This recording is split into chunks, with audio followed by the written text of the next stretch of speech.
ರಾಜ್ಯಾದ್ಯಂತ ವಕ್ಫ್ ವಿರುದ್ಧದ ಹೋರಾಟ ಮತ್ತು ಆಕ್ರೋಶ ಜೋರಾಗ್ತಾ ಇದೆ. ಇವತ್ತು ಬಿಜೆಪಿಯವರು ಪ್ರೊಟೆಸ್ಟನ್ನು ಎಲ್ಲ ಕಡೆಯಲ್ಲೂ ಕೂಡ ಹಮ್ಮಿಕೊಂಡಿದ್ದರು. ಬೆಂಗಳೂರಲ್ಲೂ ಕೂಡ ವಕ್ಫ್ ವಿರುದ್ಧ ಹೋರಾಟ ನಡೀತು.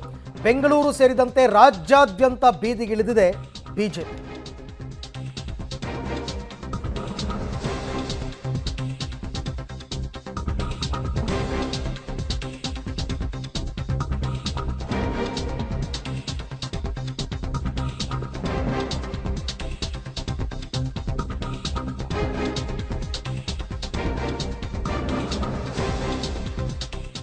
ಮುಖ್ಯಮಂತ್ರಿ ಸಿದ್ದರಾಮಯ್ಯನವರ ವಿರುದ್ಧ ತೀವ್ರವಾಗಿ ಹರಿಹಾಯ್ದಿದ್ದಾರೆ ವಿರೋಧ ಪಕ್ಷದ ನಾಯಕ ಆರ್ ಅಶೋಕ್.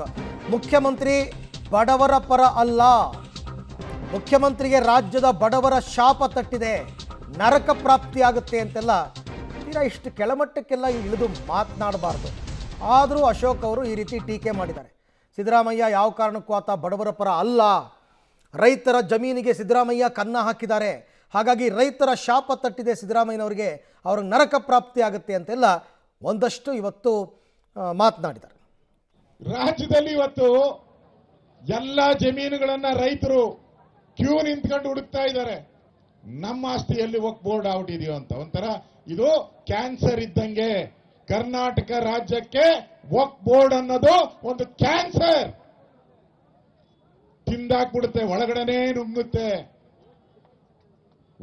ನುಂಗುತ್ತೆ. ಈ ಕಾಂಗ್ರೆಸ್ ಅವರು ಇವ್ರು ಬಂದಾಗೆಲ್ಲ ಎಲ್ಲ ಕಡೆನೂ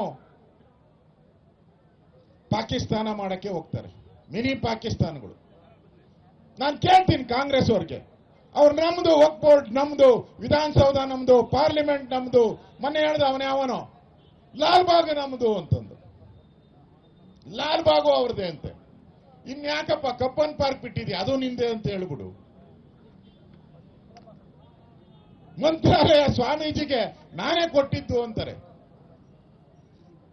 ಎಲ್ಲಿ ಇರಾಕಿಂದ ತಾಂಬಂದೆ ಜಮೀನು, ಇರಾನಿಂದ ತಾಂಬಂದೆ, ಎಲ್ಲಿಂದ ತಾಂಬಂದೆ ಜಮೀನು ಕೊಡಕ್ ನೀನು?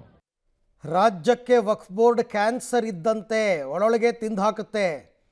ಲಾಲ್ಬಾಗ್ ನಂದು ಅಂತಾರೆ, ವಿಧಾನಸೌಧ ನಂದು ಅಂತಾರೆ, ಕಬ್ಬನ್ ಪಾರ್ಕ್ನೂ ತಗೊಂಬಿಡಿ, ಏನು ಜಮೀನ ಇರಾನಿಂದ ತಂದಿದ್ರ ಅಂತ ಒಂದಷ್ಟು ವಾಗ್ದಾಳಿ.